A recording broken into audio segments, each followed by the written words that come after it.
Tonight in our town hall, I'd like to bring the existing community up to speed on a few things that are happening in the building and welcome any new families who might be watching. So please give me a moment while I share my screen.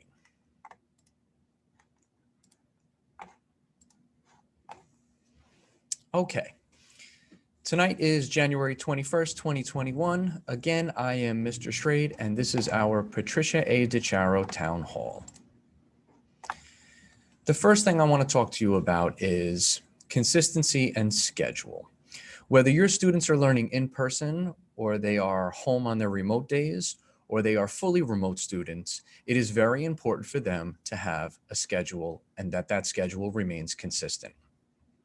If students have the option of whether they want to come to school or not, it creates a certain level of anxiety. We as the adults in our life, in their lives, have to make sure that their schedule remains like a typical school schedule. When students know what to expect, they perform better. Establishing healthy academic and house routines is important to their overall well-being. Students should get up at around the same time, get dressed and get ready for school, whether they are in person or remote. They should not be learning from their beds or from their pajamas on a daily basis. Going to bed at a reasonable time, depending on the age of the child, is also important to their overall health and benefits the overall child. One thing that we like to do at DiChiaro is we like to educate the whole child. That means that their emotional and social well-being is equally as important as their academic well-being. Students have to feel successful overall. And the way that we accomplish this is we partner with the families. We highly encourage families to create a strong partnership with the school. We cannot do this job alone. And I have said countless times this year that we are leaning on the parent community now more than ever. We need you to communicate your needs and your child's needs with us because we don't know what's going on in your home.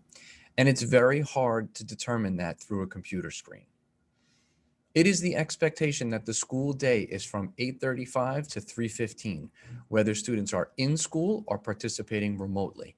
They are to be engaged based on their teacher's schedule, when their live meetings are, and when their asynchronous work is. Let's talk a little bit about in-person versus remote instruction. The building is completely safe to have students in. Are students at more of a risk coming to school? Absolutely. However, there are a lot of safety measures that are in place that are there to keep students and staff safe, and I will speak about that in a minute. Overall, what we have seen this year is students perform better in school. They have a deeper connection with their peers and their staff. There is less distractions and more accountability. Let me speak to that a little bit. When they're in class, they are engaged completely on the lesson that is being presented to them. They don't have outside distractors such as other technology that might not be school related, other people learning or working in the home, or just the ability to get up and move around.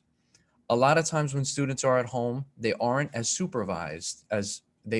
highly supervised as they are in school. That doesn't mean that parents, you're not doing your job. Of course you are, but it's unreasonable for the school to expect that a child of a certain age be supervised all day. Every student pre-K to 8 is supervised every minute of every day when they are in school. Will school open 5 days a week? At this point, we cannot accommodate that. All students have to be socially distanced, and our classes are maxed out at 30 on certain grade levels, 28 on other grade levels, and 20 on others. We simply don't have the capacity to accommodate school 5 times a week for students. We would love it, believe me. As I sit here and talk to you about how important school is, it's hard for me to tell you that on the other note, students can't come to school 5 days a week. But you, the parent community, have trusted us with your children to keep them safe on a daily basis, and we have a very high enrollment. Will school open up full time in the near future? I can't say. It's up to us to be responsible citizens, make sure we keep ourselves safe, and do the right thing. If we do the right thing, possibly we can return to some form of normalcy, hopefully sooner than later. Speaking about safety, many of our students have come back to school for the first time within the past week or the past couple of weeks. Parents are not allowed in the building.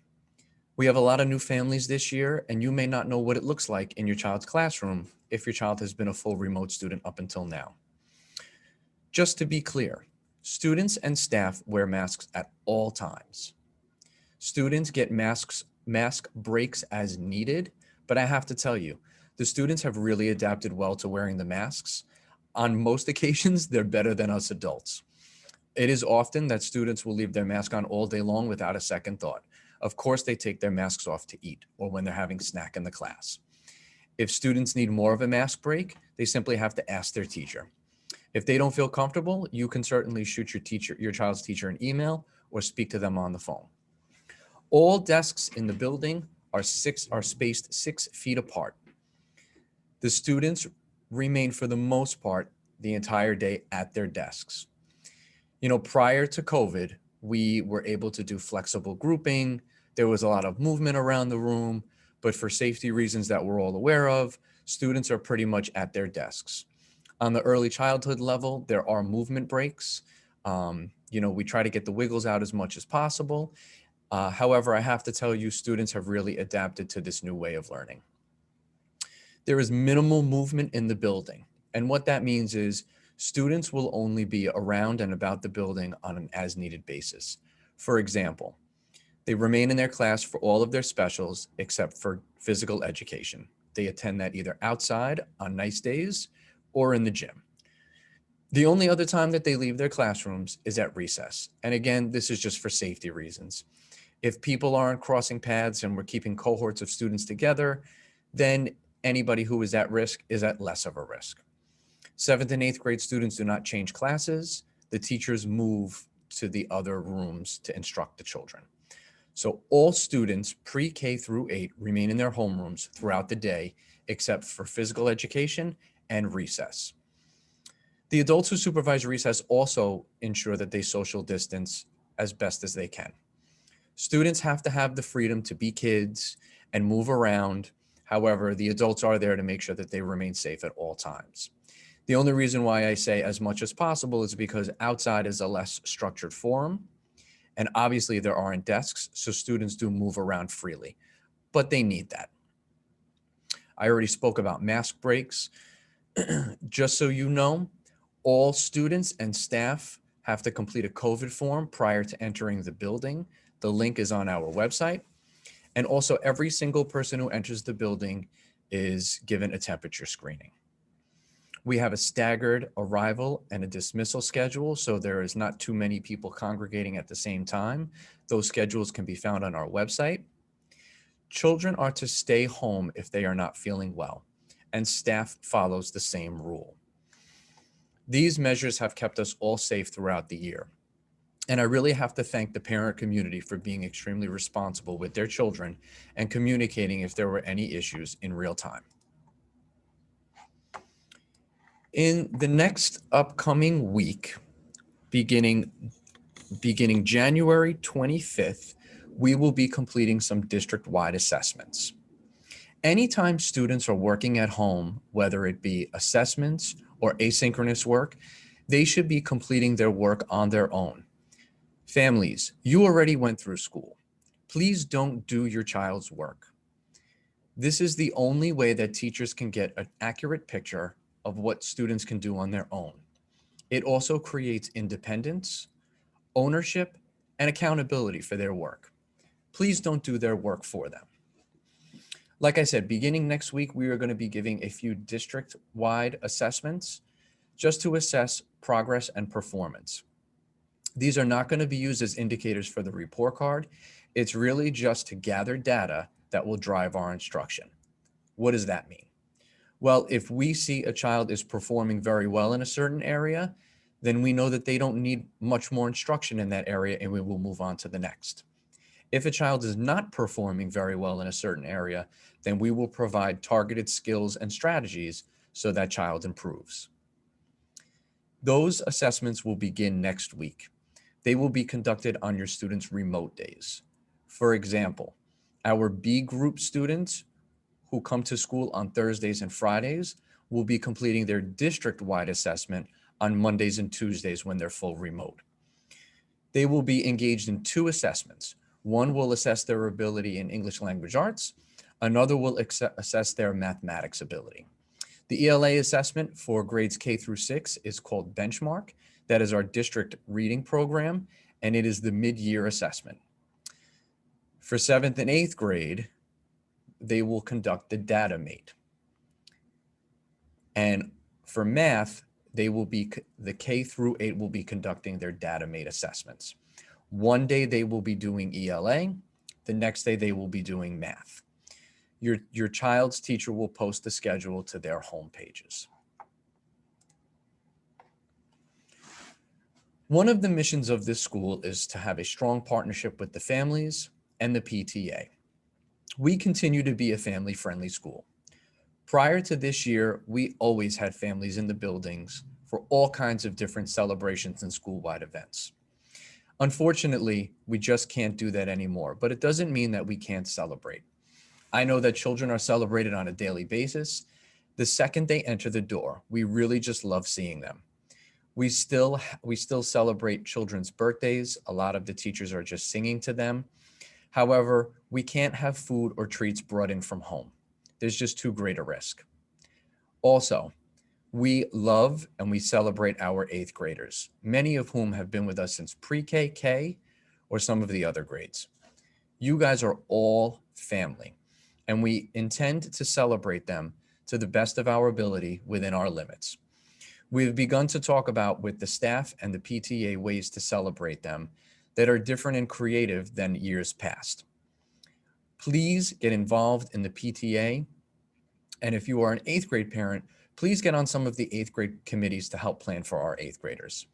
It is very important that they are in the building, that they're completing their work, and that they're feeling successful. The more time they spend in the building, the better they are celebrated by our staff. And our staff truly loves them because we know them for so long. For families who may be new or interested in DiChiaro, the first step that you have to do is register your child. And that can be done through the Board of Education or links found on the Yonkers Public Schools homepage under the School Choice tab.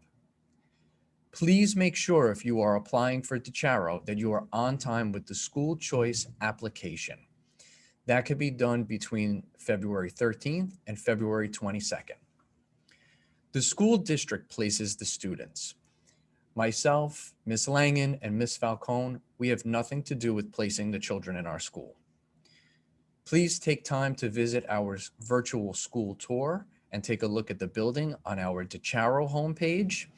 And if you have any specific questions, like I said before, we are a family-friendly school. Please call or email me if you have any questions. A lot of our information can be found on the Yonkers Public Schools homepage or the DiChiaro website.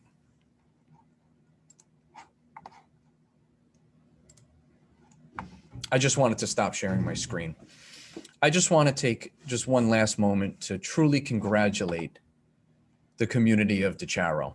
You know, I had a district visitor come today and he asked me, what are you most proud of? And the thing that I am most proud of this year is how much the whole community has grown. It has really taken a lot of work between the school and the families in order to get this kind of learning up and running. And I see it on a daily basis.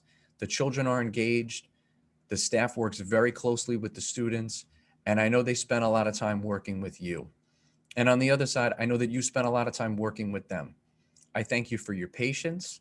I thank you for your hard work. And most of all, I thank you for trusting us with your wonderful children. They bring life to the building every single day. And when we are full remote and the children are not in the building, it does not feel like a school. Continue to stay safe. Continue to be well. Please call me or email me or your child's teacher if you have any questions. We as a school community do not like when questions go unanswered.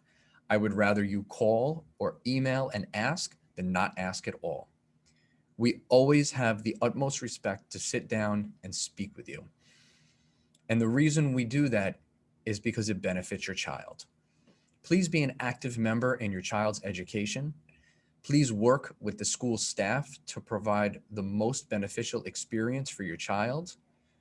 And most of all, keep you and your family safe. Thank you and have a good evening.